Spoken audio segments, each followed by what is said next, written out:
దేవుని వాక్య ఇది గుర్తుపెట్టుకో. నీ నిరీక్షణ నిష్ఫలం అనుకుంటున్నావా?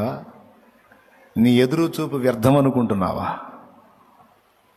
నా తండ్రి నీ ఎడల కార్యం చేస్తే సంవత్సరాలు, నెలలు కాదు, క్షణాలు పట్టదు కార్యాలకి.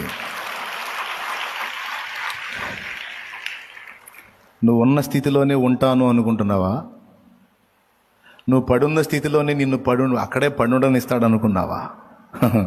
గుర్తుపెట్టుకో, టైటిల్ రాసుకో, ఉండనీయడక్కడ, ఉండనీయడు. అలాగే ఎంతకాలం నాకు ఇది, ఎంతకాలం అన్న నీ ప్రశ్నకు సమాధానం ఆట్టే కాలం ఉండదు, ఉండనీయడం.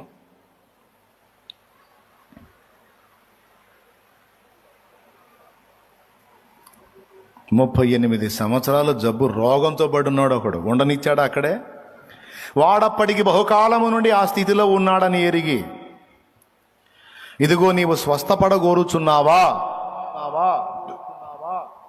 అని పలకరించి మరి వాని బాగు చేసి పంపించాడు.